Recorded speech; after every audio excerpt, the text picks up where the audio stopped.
Hi, this is Jason Fielder with the Daily Forex Report for January 8th.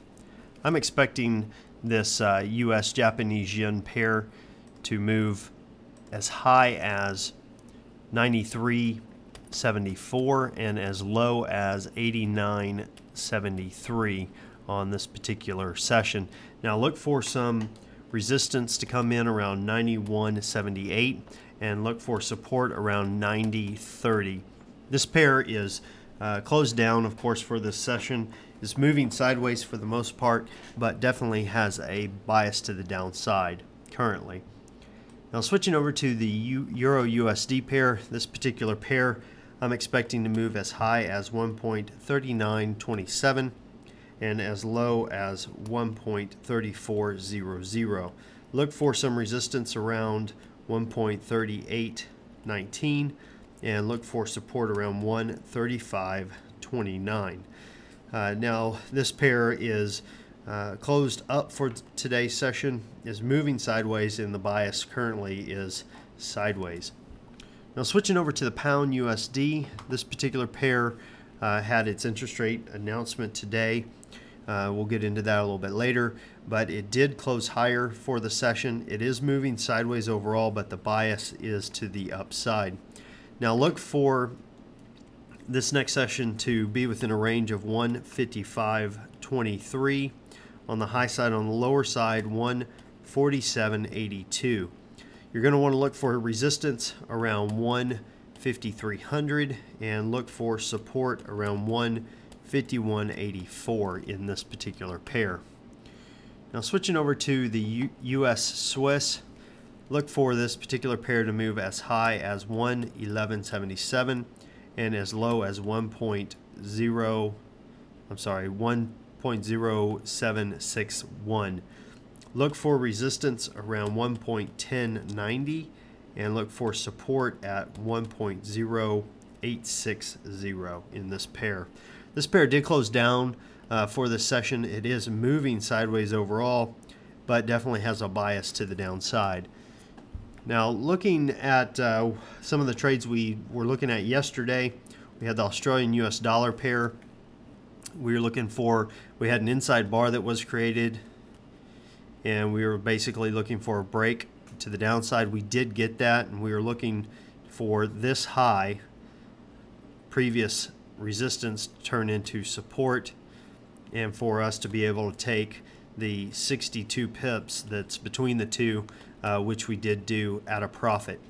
Now, one other trade that I was looking at, did not trade this one, but was looking at, was basically a break above this high and looking to take out this support, looking for it to become resistance.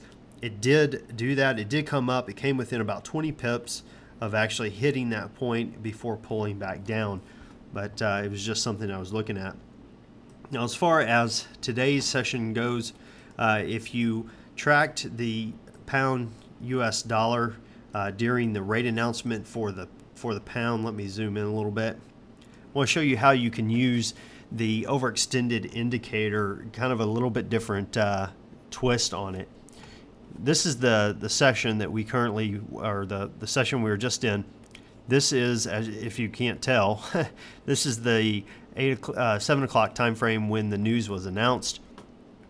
If you notice, and I'll zoom in a little bit, the market moved to the upside pretty strong during that hour. It did move higher and then pull back to close here. And that second hour, we had an overextended bar that was created at that time.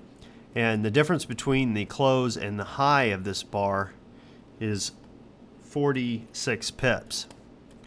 So what you can do during a news announcement is basically go to the hour time frame, wait for the news announcement to hit. If it is triggered at that point, if it does move the market, and interest rates typically do, go ahead and let it run its first hour, so you're not in the real thick of it, so to speak. You're not worried about getting whipsawed out or any of that mess. If it does create an inside bar or an overextended bar, using our overextended indicator at that first hour of the news announcement, then at that point, go ahead when the market opens that next hour bar, go ahead, in this instance, we would buy, and then put your target at the previous high, basically for the 46 pips, and you can use a 1-to-1 risk to reward ratio for that, and put your stop loss 46 pips below your entry. And in this situation, in this particular example, you would have made your 46 pips, and you would have made it within probably the first 30 minutes of this particular setup.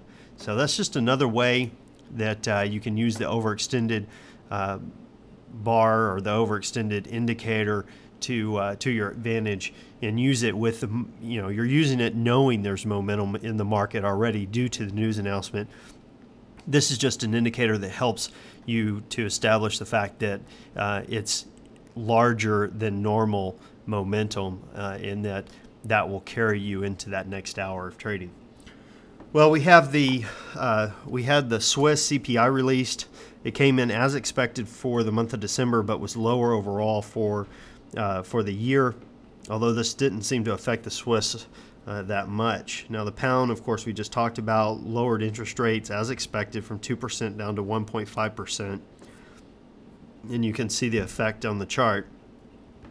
The Canadian dollar purchasing managers index for December was better than expected at 39.1. Now, looking ahead into tomorrow, we have the Eurozone releasing their retail sales for November.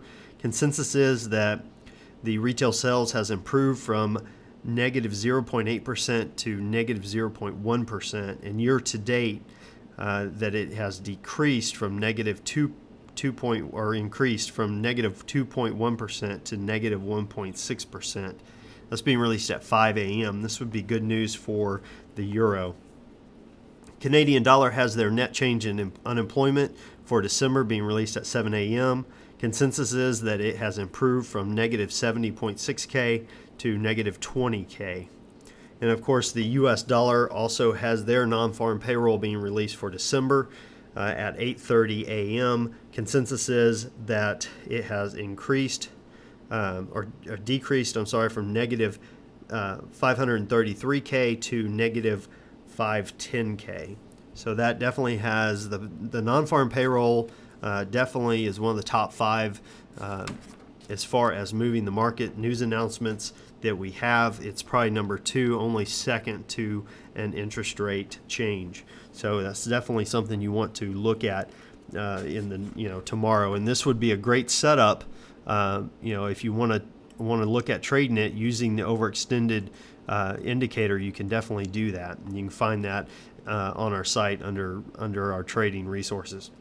Well, that about does it for today. Until tomorrow, this is Jason Fielder. Good trading.